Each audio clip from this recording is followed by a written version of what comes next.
Hi, everybody. Good afternoon. My name is Lisa Dublin, and welcome to the Sunday interview of Basement Chronicles. Literally a brand, a movement that I started in 2020 right here in my basement, encouraging people, speaking to camera, doing videos. Now we go live. Now we have merch. The movement is growing. And I think last year was the first time that I introduced the Sunday interview, where I want to introduce and interview people who are doing great things here in Canada. The immigrant population, the black population here as well. And it's evolving. That's one thing when you're a business person, like it's never set in stone. As you go along, you kind of figure out how to position yourself, how to make it work. So this is me in progress with Basement Chronicles. But one thing has been sure is that the Sunday interviews have really brought out the best of our Edmontonian community, of the immigrant community here and also in other parts of the world. So we're kind of finding our ground. And so today I was supposed to have an interview with my friend Debbie Beaver, but y'all is all on me. Okay. It is all I've been traveling. I just had a couple things to do, and so we didn't quite connect as we were supposed to. So Debbie's not here. What I thought I would do, however, is go take you all the way back to one of the very first interviews of Sunday of the Basement Chronicles Sunday interview. At that time, it was back perhaps like a year ago, if my uploads serve me correctly. About a year ago, I interviewed LeVar Saul, who is the founder of Think Meetups. At the time, when you hear him speak, this is a year ago, and the group at that point was a couple hundred people in. And it has exploded to almost, I think, more than 1,000 people, perhaps at this point. But what I'm going to do is I'm going to play that interview that I had with LeVar. The other reason is now I know this is it is Women's Month. You know, March is, and yesterday we celebrated International Women's Day, and just congratulations to all those who dare to be women. It's a big deal. It's a big burden. It's a big responsibility. It's also beautiful. Okay. Oh, so there's Debbie. Debbie's here. Debbie, are you here? Hold on, you guys. Hold on for me. Let me just make sure Debbie can make it on. If that is the case, we check. Oh my goodness, you made it. Yeah, can you? It's the problem is I signed in on my tablet and I don't. It doesn't seem to be working on my tablet, so I guess Oh, I have to that's do it on. fine. I got to Yes. do it on my phone. Okay, wow. I was just going to say, I was just saying to everybody, it's all on me. I apologize for not being as prepared and sending everything ahead of time. But you know what? I appreciate you. I appreciate you being here. Thank you so much. How you doing, Debbie? I'm fine. Okay, I was just about to actually play an interview that I had recorded on Basement Chronicles, the Sunday interview with LeVar Saul. But what I'm going to do, I'll schedule it for another time because I really wanted people to see where things started and also to make sure that people know that this program, we interview both men and women. You know, it's not just, it's been a lot of women. We're always everywhere, and it is International Women's Month and all of that. But Yeah, without any further ado, thank you so much for being here. And let's get started. yeah. Sorry, I'm technology challenged. Like I don't know why it didn't work on my tablet, but anyways, That's so I'll fine. You just are do here. this. Yeah, that's fine. And we appreciate you. So let's start with Debbie. I was kind of looking at your last name. Let's start there. Beaver. How you're a beaver? Well, my dad was a beaver. My Mhm. grandfather. Was a beaver. Yeah, I don't know. That's a good question. We've never Yeah. researched the name, but Uh-huh. we're assuming that at some point, because a lot of the black blacks from the south were involved with people that were indigenous. Mm-hmm. But we assume it must have came from a lot of these people. We took names from our slave masters Oh, that's what or it the was. families that owned us. Oh, okay. All right. That okay. So yeah, same thing like with my last name. I got that quite a lot in the beginning before people saw, like, knew who I was. I People assumed that it, like it was a Caucasian name or something. And that's just because it's my husband's name. My maiden name is Prosper, which is equally like foreign, right? But Yeah. it also has to do with the importation of like a slave master's name, because my husband's family was originally from Antigua. So there is that. So I quite get you. Yeah. Yeah, and I mean it's an indigenous last name, so I'm pretty sure Yeah. that a lot of people, they say Deborah Beaver, and you come, and I think they're probably too embarrassed to say, "Well, okay, Are you you're not what indigenous, I was right? expecting," but I'm sure. there are a lot of indigenous beavers around too, Oh, oh but not wow. any that are related to us, because my Oh, okay. ancestors came from the states, so my indigenous blood is from the U.S. Right. So let's get into that. I remember, let's go back to when we first met. We were both working at the University of Alberta. Hmm. And I think it was because I was the chair of the EDI. Equi- yeah, Can you imagine EDI is gone? What is happening? What yeah, is happening? Different dispensation. At the time, it was the thing. George Floyd had happened, and there was this movement, and I think we were organizing the lunch and learns yeah, and people were generally interested, black, white, all sorts of people on campus wanted to reconcile and wanted to know more. And I think I read somewhere, somebody told me about you and the work you had been doing with black communities and black history, not just in Edmonton. You corrected me on that, thank you for that, but in Alberta. So let's start from there. How did you get into all of this research? And yeah, what was the impulse for knowing more? okay. The Okay. impulse for doing it was, Mm. first of all, people meet me, and the first Mhm. thing they ask you is, "Where are you from?" Yes. And they'll say, "Oh, gee, oh, I think you have a Jamaican accent," or "I think you have a, you know, no, I don't have any of those things. I was born in," and I'll tell them Yeah. Barhead, and they'll say, "Well, before that," Yeah, because like most you were people don't born know where somewhere else Barhead before is. that, right? Like you were Yeah. born somewhere twice. Well, yeah. I mean, exactly. So before that, well, your parents, where were they born? Well, my dad was born the same place. I mean, and my Yeah. grandparents came from the States. So we always had to go through the whole, to get to, okay, they were my ancestors were slaves in the US, and Hmm. they left and came to Canada for a better life. But, Right. just not being satisfied with. So I was working at the university. That Hmm. university brought me a lot of connections, Hmm. and a friend of mine was doing her master's in drama, and Hmm. she's an acquaintance of ours. So she decided to do a one woman play, and it Hmm. was loosely related to that history. And she asked me to do some backdrops. So we pulled together a whole bunch of pictures and had some visual aids, and Hmm. it just was surprising how many people had no idea, like not even a clue that there was black people that settled in Canada in some of these rural areas.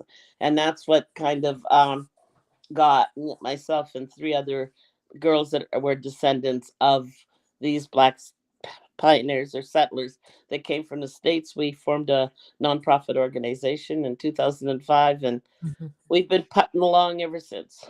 Oh wow, since 2005. So this is a long time. This is 20 years ago. Yeah. Oh my goodness. Wow. So did you know of how did you get to know of each other? Was it just like working, recognizing that okay, there's not an immigrant accent here. We all seem to kind of call this place home in a different way. Well, no, the four women that were involved were two of them were my cousins, Okay. but cousins, one on my mom's side, one on my dad's side, and the other lady was a Hmm. descendant of the black settlers too. I don't even know how. I can't remember how I got to know her. I think she was. Her name was Allison Crawford. Hmm. She used to work for, like, back in the day, and many people don't know, there was a radio station called A Channel, and she was a reporter. And so she had done a little bit of, I knew of her through that. And I have no idea how we really actually got to meet Allison, but she was involved from the beginning. And it's just, we formed a nonprofit, we came up with a mission statement, did all those kinds of things, and then we Hmm. reached out to, there was other people in the community. Dr. Jennifer Kelly, she was at the U of A. Somehow, I don't know how I got to know Jenny. So she was, we ended up just having lots of ties in the community, and we had Hmm. lots of help finding really good people to do what we did, all these interviews. We reached out to people in the community. Our criteria was interviewing people that were 80 plus. Okay. And the And reason for that at was well, we just decided that, and these were descendants of the people that came to Alberta right. and or northern, or yeah, Western Mhm. Canada in a way, Mhm. between say 1905 and 1913. So Okay. we just decided that anybody that was 80 and over, we were going to interview, and we did, about, I don't know, 40 or 50 interviews. We were lucky to get the number of people that we did, and it was easier for us because most of the people we interviewed, they knew me, my family, my cousin's family, my cousin or Allison's family. So we were Mhm. able to get a lot of people to talk to us. Okay. We got Before a we research continue, grant. yes, okay. Just before we continue, let me just tell my friends on Instagram because the video is not showing quite it's not in the format for Instagram. So you guys, if you want to enjoy and learn more, I see some people on Instagram. I think I might cut off that feed because it's not serving any purpose. Join us on LinkedIn, on Facebook, or on YouTube as well, Basement Chronicles. If you can join us there, you get a better experience of the video, to tell you the truth. I'll have to like make it native to Instagram, so we'd have to do something different. So I'm gonna cut it off on live, but I'd love for you to join us over. Come jump in on LinkedIn at Lisa M Dublin, or YouTube Basement Chronicles is there, or on Facebook as well. You can enjoy the video there because it's kind of splitting the screen on Instagram. Anyway, Debbie, please, thank you for that. Let's continue. Okay, so we're going to just go over to LinkedIn. If you're just joining on Instagram, thank you so much. Okay, I just ended it. So go ahead. So you got a grant. Uh-huh. Let's Yeah, pick it up there. Mhm. Alberta Historical Resources Foundation. We got several grants, but it was just for the research part, and that was to do interviews. So we interviewed people in Saskatchewan and BC and Calgary. Mm, Yeah, okay. and these are all descendants, people that their relatives settled in one of the four settlements in Alberta, and some of and Maidstone, Saskatchewan. It was one of the other settlements that we Yeah. counted. Okay, So so is these that are part because Saskatchewan is the proximity that might have accounted for them going there, um or no, Saskatchewan was one of the. There was four settlements in Alberta: hmm Campsie, Breton, Wildwood, and Amber Valley. yeah, And then yeah. there was a settlement, a fairly fair sized settlement in Saskatchewan. And the reason we include Saskatchewan, like my my family history, I'm attached to three of those settlements. My great grandfather my paternal grandfather is on the Campsie side, which Hmm. is Barhead, or close to Barhead. My paternal grandmother, her side of the family settled in Amber Valley, which is up by Athabasca, Hmm. and my mother's family settled in the Maidstone, Saskatchewan area. Oh, So I'm tied to three of those settlements. is it through research that you discovered all of this about your family, or you had an idea of it before? No, we knew before. I mean, yeah, we knew before. I mean, I've known who my great grandfather was, and on both sides of the family. Just because we've had some people that have been really interested in looking into that history. Like on my paternal grandmother's side, We've actually been down. She was born in Evergreen, Alabama. Mm-hmm. I've actually been down to Evergreen, Alabama. We still have family in Alabama. I've been to the plantation where my great great grandfather was, where they were slaves. We've been there, Wow, that is awesome. My good. and Okay, that's so and yeah, that's go on my ahead. paternal grandmother's side All of the right. family. So tell us in a nutshell, tell us the story of people coming from the south of the United States and settling in Canada in the early 1900s, late 1800s, early 1900s. Tell us that story in a nutshell. Well, well, I mean, in a nutshell, I mean, they like. Well, let's go with my paternal grandmother's family, because I know well, I know a little Mhm, more about that one. Now, they were in, as I said, in Alabama. mhm, And then I don't know exactly why they left Alabama, but back then there was things just weren't good for black people down in the States. So they left Alabama, they went to Texas. I don't know what happened in Texas. I mean, we've heard variations of the story that my grandfather had an altercation with a white man or some white people, and mm, they were going to lynch him or kill him. So he had to leave Texas, the family. So they left Texas and they went to Oklahoma. And at that time, it was before Oklahoma was a state. Oklahoma was a free state. So a lot of the blacks went to Oklahoma. mhm. But at that time, Oklahoma was also, there was a lot of indigenous people there. Okay. Lots of, but then once Oklahoma became a state, and I Mhm, can't tell you the years, I don't know those dates off. Um, they had the Jim Crow laws and things where black people couldn't eat in certain restaurants, separate watering, water fountains, all those kinds of things. mhm, Um, and so they left. They decided they were going to leave the states. And at that time, Alberta wasn't a province. So about 1905 is when Alberta became a province, when Canada was developing. So they were actually advertising, running ads oh. for people to come to Canada in the newspapers and stuff. You could get 160 acres for $10 of land, Oh, a homestead here. wow. So And that was the motivation for them to pack up and head west. Now there were some cases where they sent what they called scouts, so people that came up, maybe a group of men that came and looked at some of these areas and said, okay, yeah, well, and then I don't know mhm, if they went back or sent word back, and then mhm, they came, and at that time there was a train, and they were mhm, freight trains, and they brought, when they came, they brought everything. They brought their animals. They brought mhm. farm equipment. They bought I my, thought my I'd. great my grandfather tells the story about when they came. They had bought, they cured, they stored meat in barrels, salt Mhm. in barrels, and they had enough when they got here to last them 6 months. Oh, wow. Okay, so where can you help us? I just love to be visual, like with the maps and so on, because I'm not, that's the only subject I failed at school, like one time. Okay, Debbie, one Yeah. time it was geography. Okay. So I like to be visual. I like to know where we are and how it happened, right?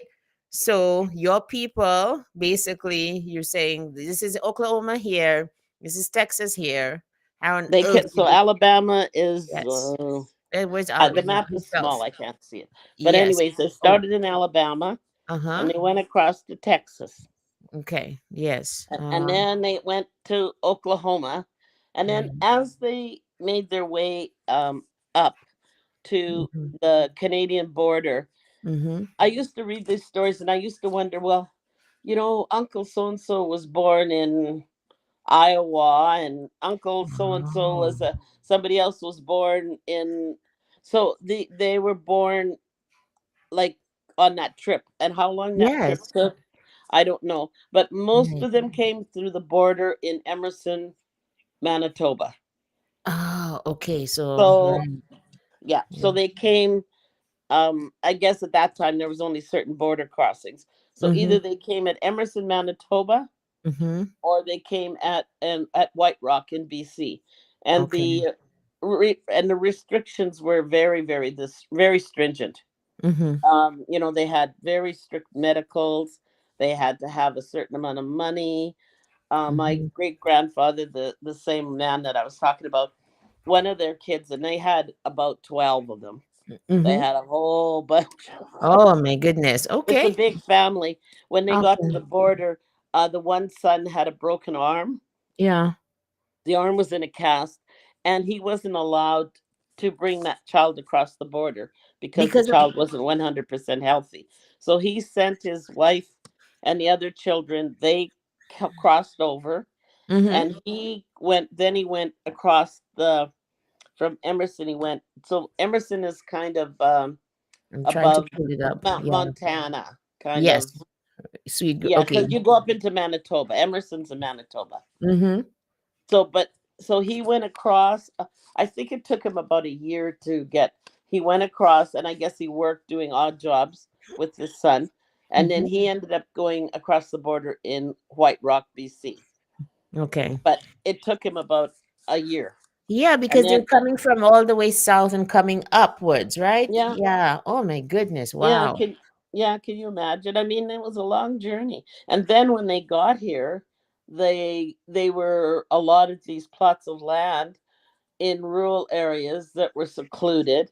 They would have a horse and a wagon, but quite often they would have to cut a trail so the horse, you know, and wagon could even get through. Yeah. Uh, You know, s- I just thought of something. Is there any fiction coming out of that experience that you know of? Like writers trying to chronicle that black experience? I wonder. Not that Mm. I know of, because I Oh mean, my if you goodness. read some of the stories and things, I Yeah. mean, it's not. I've got a couple different. Uh, was lucky enough to get some writing. Some people that had written as adults, they wrote their experience as children, and talking about the trees looked like they were going to touch the sky, and how muddy it was too muddy for them to even ride on the wagon. They would have to walk because the horses couldn't pull them because it was too Mm, muddy. And my grandparents, they lived in a dugout. They dug out for a whole year. They dug into a bank of dirt and put used wood trees for the floor, and mhm. they lived in this place for a year. Oh wow! And before they built their own homestead and Yeah, so on. That sounds like the black version, honestly, of Little House on the Prairie. but It's I mean, and as I said, they had to cut everything down, so it wasn't like you go, so you cut these trees down and you used them either for firewood or the roof of your house, or Mhm. it was hard work, but they did it. Yeah. So did any of these structures or the way of life survive into when you started doing the research or you and your group Uh, started doing research? the only structure that has survived is in Saskatchewan. Mhm. There is a log church, Shiloh Baptist Church. It survived. I don't know what year it was built, but one of my cousins took that project on. Oh, I don't know how many years ago, and he dealt with the county and everything, and they fixed it up, the cabin up, like, so they um sort of made it secure because it was going to fall down, and remudded all the logs, and they Mhm. did a whole bunch of work. So, and it's been designated as a historical site in the That's last awesome. 10 years. Mhm. But Great. him and his dad and his son, they did a lot of the work like themselves. Mm. They Oh did wow. get some funding from the Saskatchewan government, but they like and these were all these, they were made out of logs, like trees, and the way they used to fill in the cracks and stuff was with mud. Yeah, with the wattle, right? I think it's called, yeah, that, yeah. Okay. That's awesome to know that. So Debbie, what does that do for you as an Edmontonian? What, like, knowing that you are grounded so deeply, you know where you came from. Oh my goodness. Like for so many generations. What does that do for you, if anything? Well, I don't know. I guess I'm just proud that, I mean, we, in spite of everything, all the obstacles, whatever went on, they were very, they persevered. They went to these. They were happy to be in these rural areas because then they weren't. Nobody was bothering them. Yeah. You weren't worried about somebody coming and shooting and lynching you. I mean, you had to deal with the coyotes maybe and the porcupines, Mm. and the other thing about the neighbors at that time, because everybody was kind of in the same boat. There was black communities, but when they went to some of these areas, there was other people that had also, and they were fleeing other things like from Germany and Oh, uh, Russia and Polish and Ukrainians. There was a okay. lot of other people that were coming from persecutions of different kinds in some of these Okay. other companies. So some of the neighbors, like, um, where maybe you would have a sort of a pod of Ukrainians. And Mm. the thing is too, they found that once these people learned to live in harmony and help each other because everybody was kind of in the same boat, Yeah, so right? They were all, necessity made neighbors, eh? that's right. Oh, wow. So, what were for the other peoples who came? What were they fleeing? I'm trying to figure it out because, okay, so obviously my worldview is perhaps very small. It's First World War, 1914 to 1918, but it would have been before that, right? Like the It settlements would have would have been before that. preceded, so it would have been disturbances before that, right? And in that war, the First World War, some of the black men, they could enlist, but they couldn't fight, but they could work in the kitchen peeling potatoes or cleaning or whatever. They could do that, but they weren't able to fight. Like my grandfather, he was in he was in the army, Mm-hmm. but he never went to war. Now, World War II was a little bit different. Mm-hmm. Quite a few of them served in World War II. But I just went to something yesterday, and I learned that they were able, when they went over to war, over to Germany or France or wherever they went, Mm-hmm. they were flown over.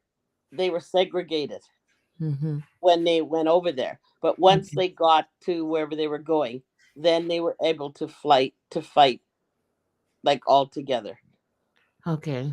But they did Because have black battalions down in Eastern Canada. yeah, All black, yeah. all black battalions. Okay. Oh, this is so interesting. And so tell us. I remember you and I having coffee. It wasn't coffee. Was it lunch or something we had at the Ye- university? Yeah, And lunch. yeah, you would tell me some of the domestic stories of sharing the space, especially in Amber Valley back in the day.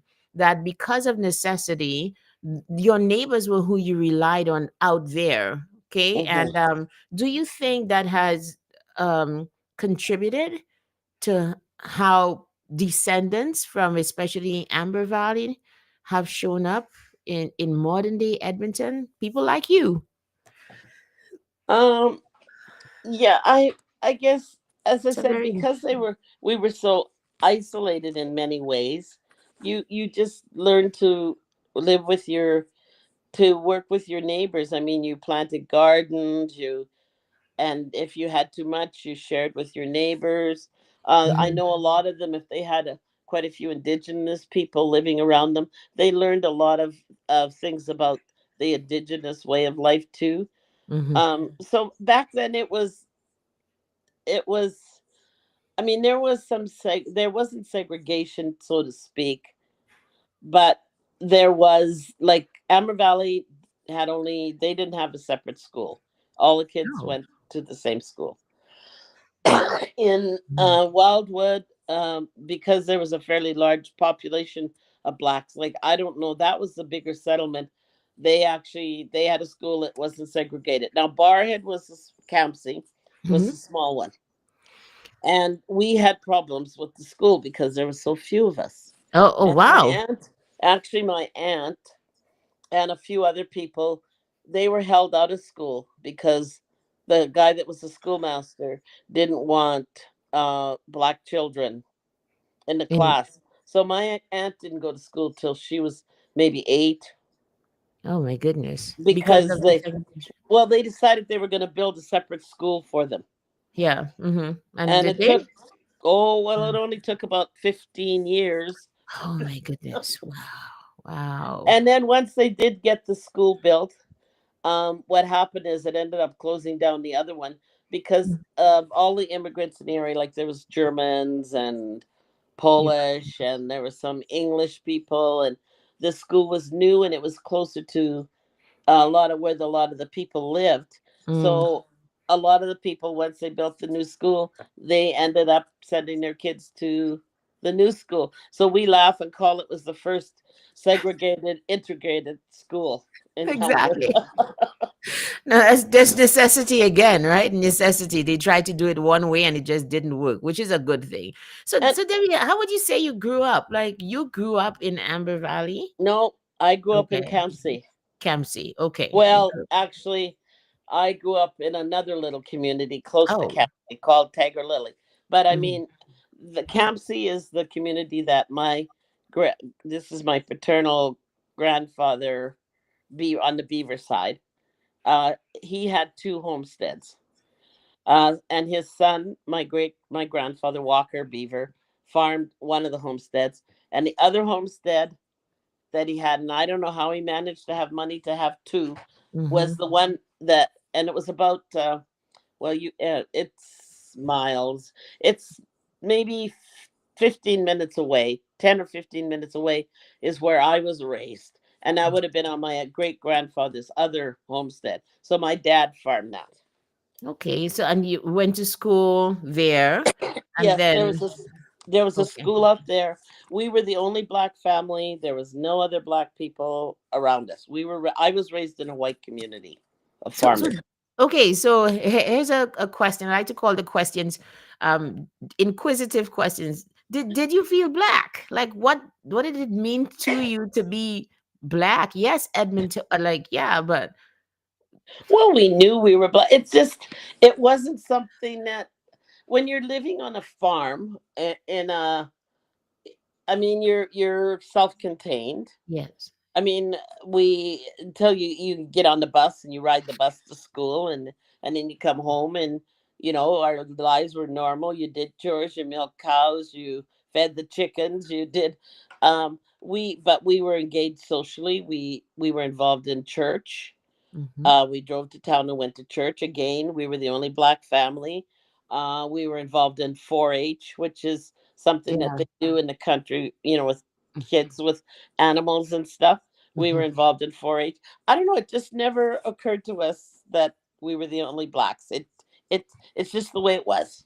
Right. So fast forward, when did you leave the homestead?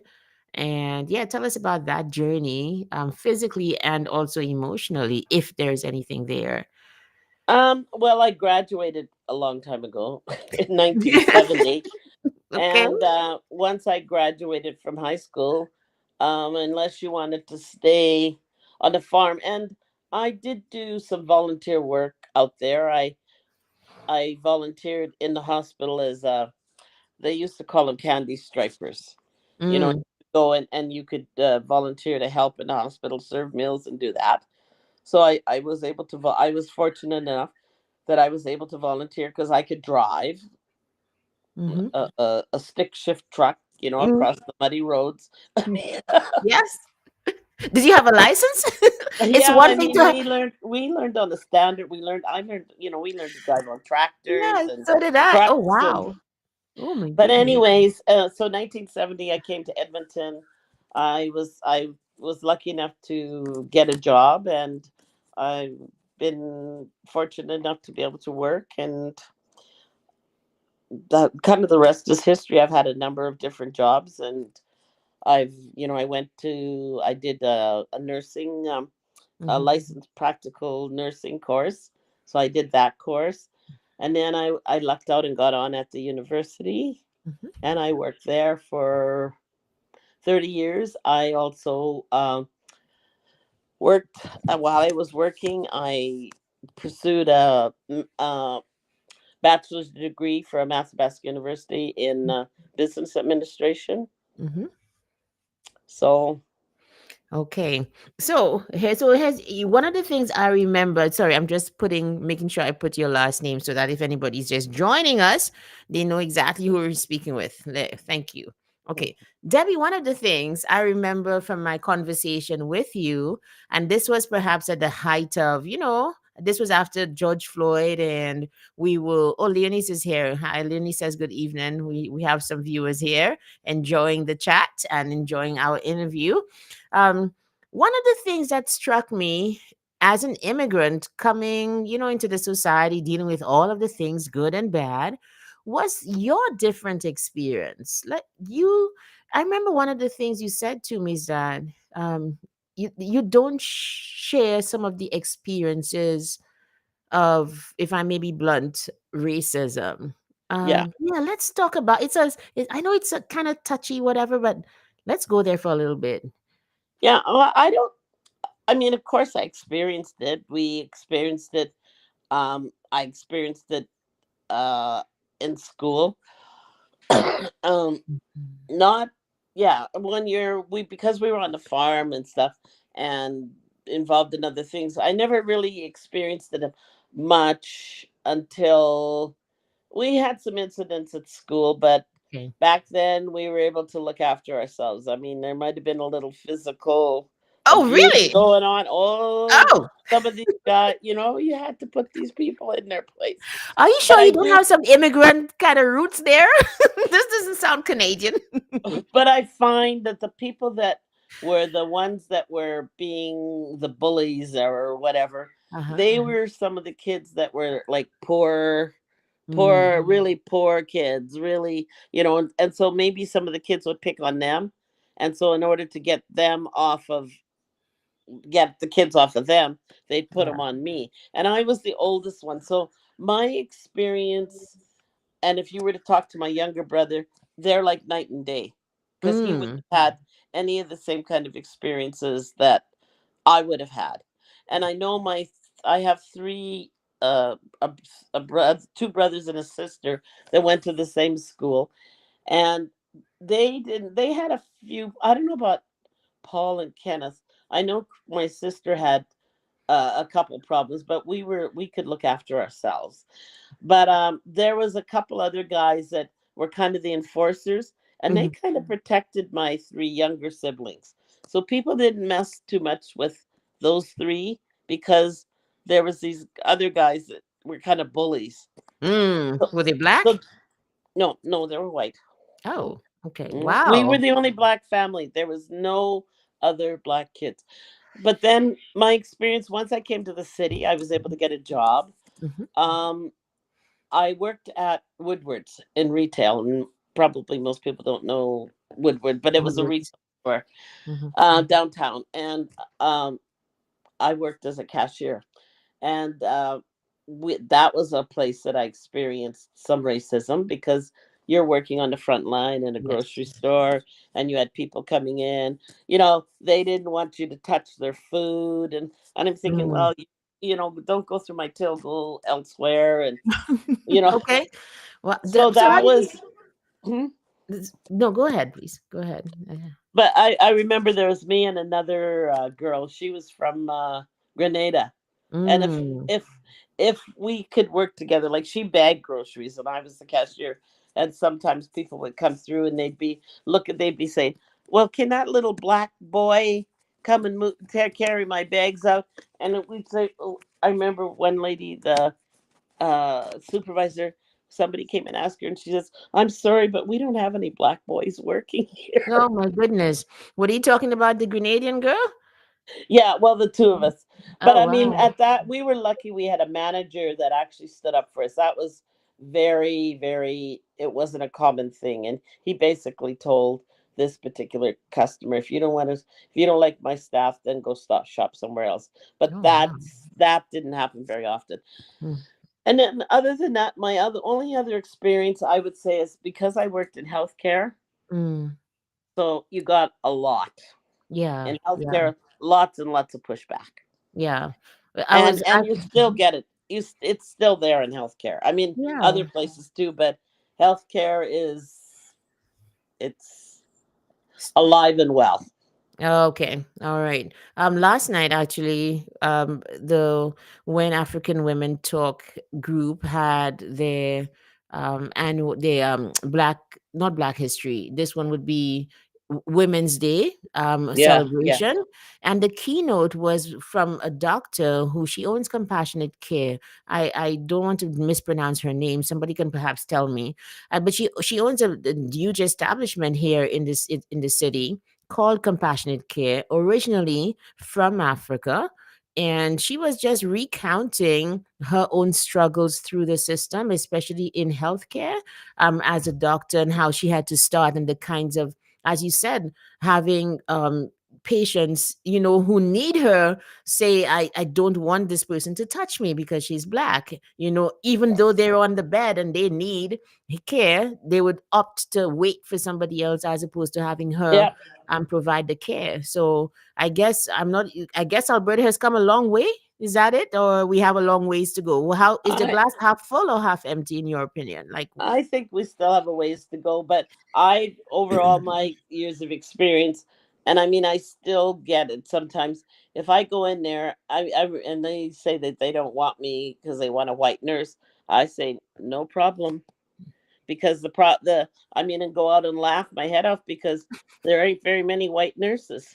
okay, all right. There's very few. I know I was working one night and this girl said, this woman said, I want a white nurse. So I went out and yeah, and then she Sorry, rang excuse me. again. This is like present day. You talking Yeah, about like, oh, and jeez. this girl went and I was working with, I don't know, maybe an Indian lady or not white. And she came in, she told her the same thing. She says, well, I think there's one working on Tuesday if you want to wait until Tuesday. Yep. Like, Okay.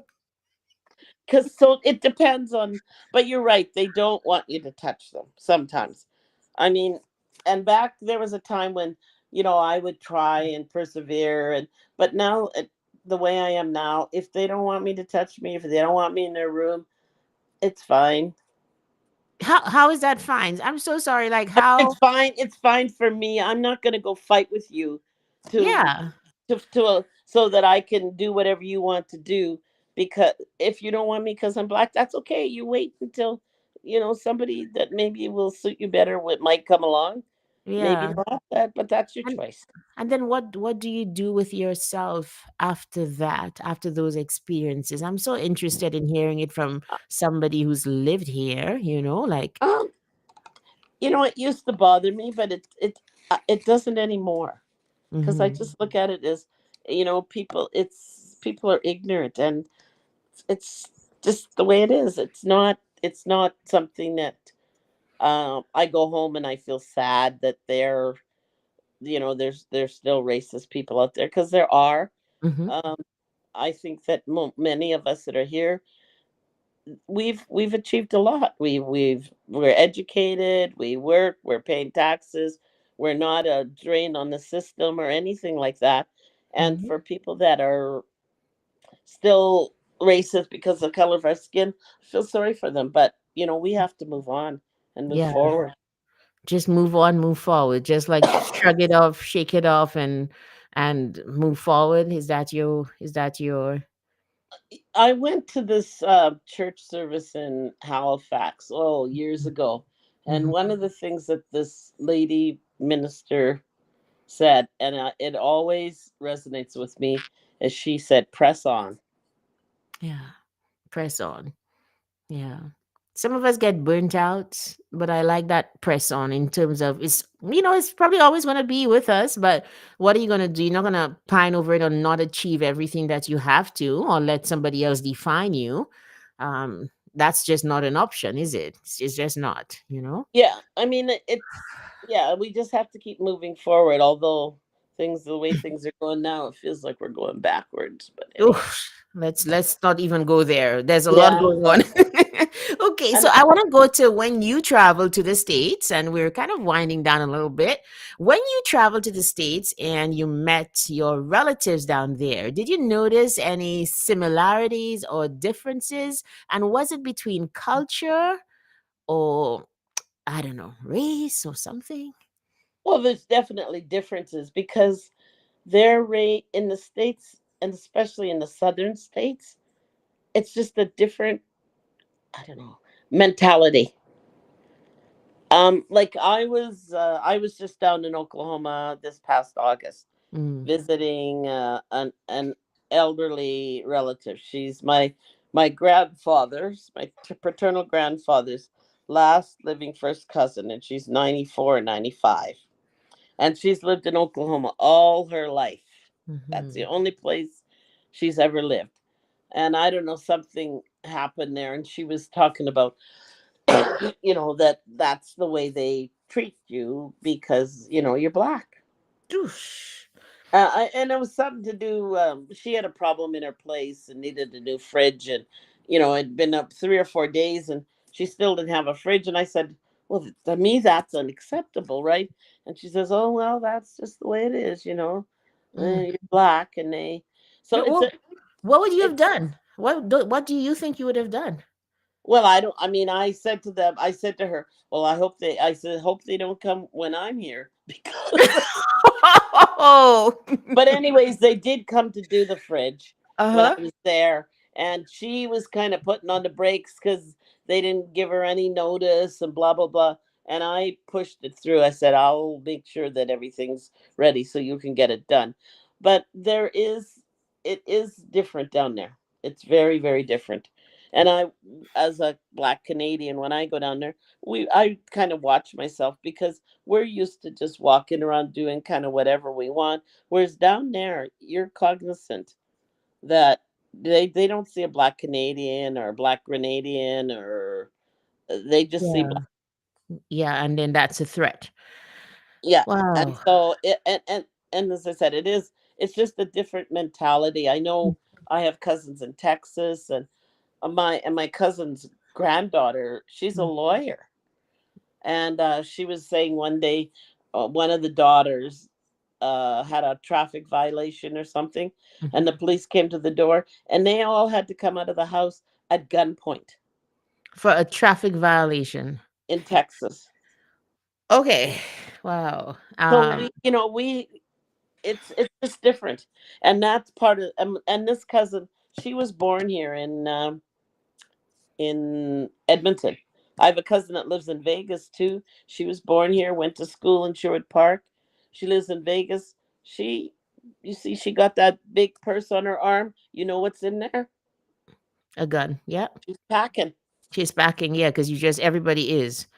Everybody is. And But she was raised how here they, in Sherwood Park. Like, oh wow. So how have they adjusted to life over there if they've moved from Edmonton as black Canadians? How have they what have quickly been their experiences, living there? Why are they still there? I guess something's well, good because there. she got married to a guy, and that's where she lives. Right. She's actually been uh going went to somebody's house and been like had a gun pulled on her and stuff. Like it's a different way of life, and I couldn't do it.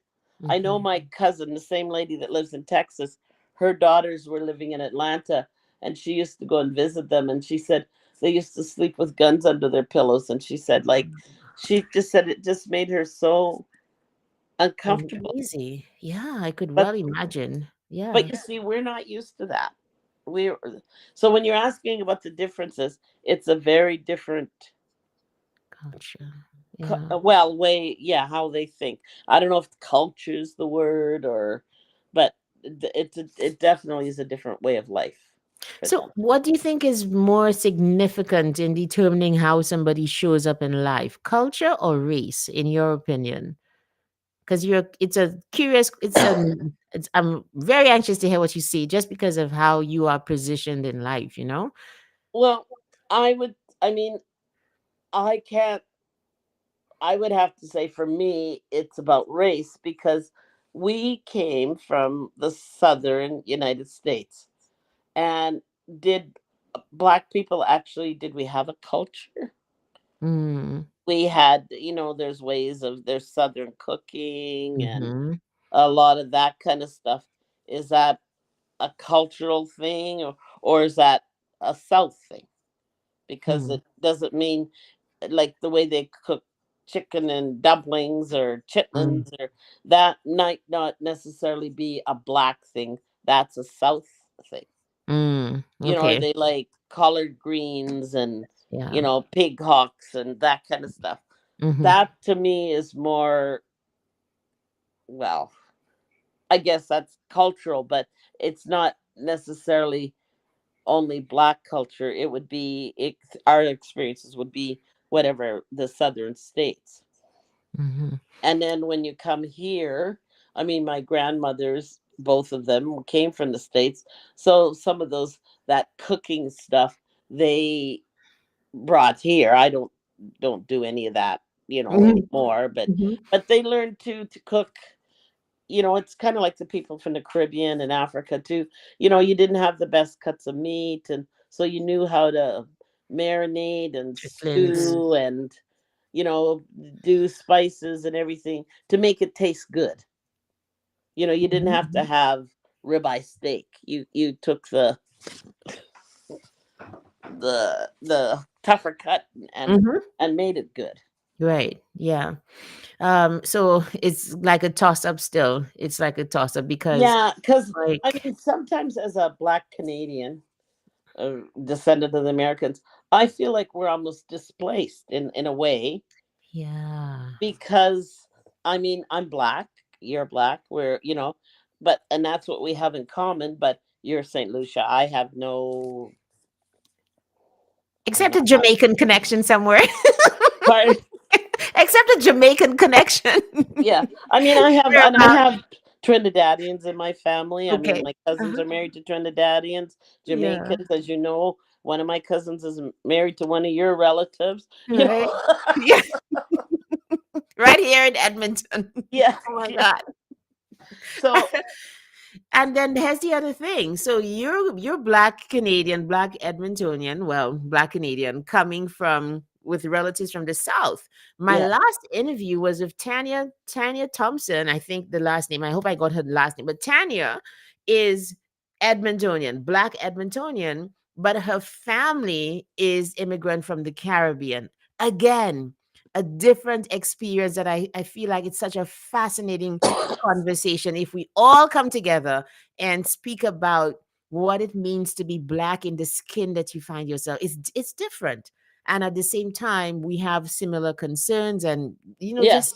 it's amazing, it's fascinating. Yeah. Well, yeah, because they could see three of us walking down the street, and all they see is three Black women. They don't see a Canadian, somebody from St. St. Lucia, and Lucian. somebody from And Canada. They don't see that, and yeah. and we're very, very different. Now, Yeah. I might know stuff about Kenya, and I know stuff about St. Lucia, and you know stuff about Canada, but really, it's very different. Yeah, it is. And I think it's important to have an open mind, and to be curious, and I think humble. And I always say to people, like Debbie, one of the biggest, I think, honors or gestures of friendship that a white friend of mine showed to me back when I was working at the university. We're still friends. She moved to Calgary, and we still have like coffee once a month virtually. Hmm. And when I came, I was the only Black person in my department. This is FGSR. Hmm. And she took the time to go Google my little country. Yeah, Like instead of coming and ask the inane questions about, how they do. That's yeah, for everybody. She just took the time to go find out about it. It wasn't a matter of, oh, you're small, you're Black, you're from the Caribbean. I don't even need to know who you are. And I believe that that sense of respect for everybody can open us up to better and deeper relationships across the board. That's yeah. that's my thinking. Yeah. Yeah.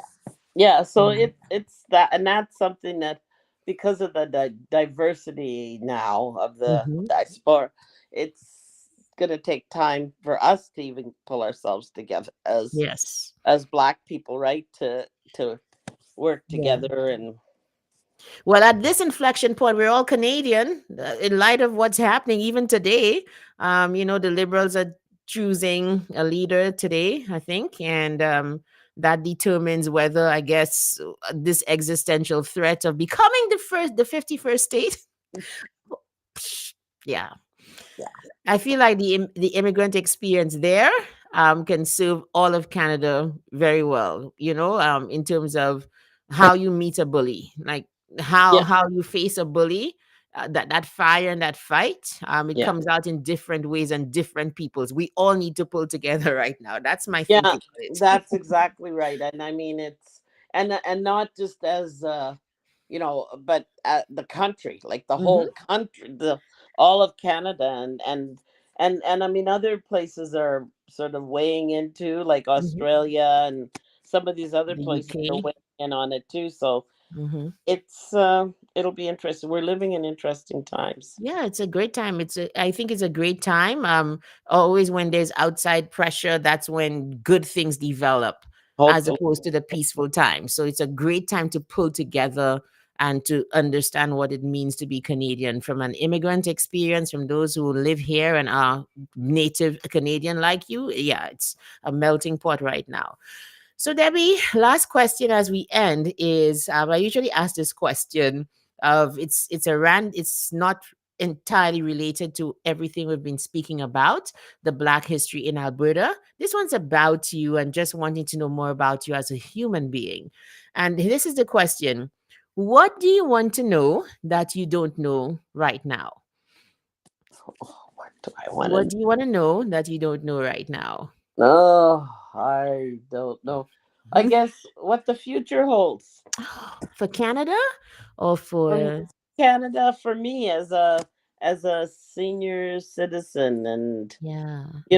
with so many things going on, how does my future look? Where am I going to live? How am I gonna, and how my health is going to hold out. Like, so far, Yeah, I'm good, but I don't know if that answers the question. But it that absolutely does. And you know what's so remarkable about that question? How is it that there's nothing in there about like being black in that experience? It's just about being human. Wow. Thank you. that's right. Wow. Oh my goodness. Thank you. Thank you. Thank you. Okay, Debbie and everyone, I hope you enjoyed this interview. Just seeing minds and hearts on display warms my own heart. So thank you for, just bearing with me over the last couple of weeks as we try to make this happen. And you and I are going to coffee soon. Not Yes, virtual we coffee, will. Debbie. Yeah, we will. We Thanks will. for inviting me, Lisa. Absolutely. Okay. I will. Okay. Okay. See you. Take And care. Yeah. thank you for Bye. being here. Bye bye. Take care. Okay.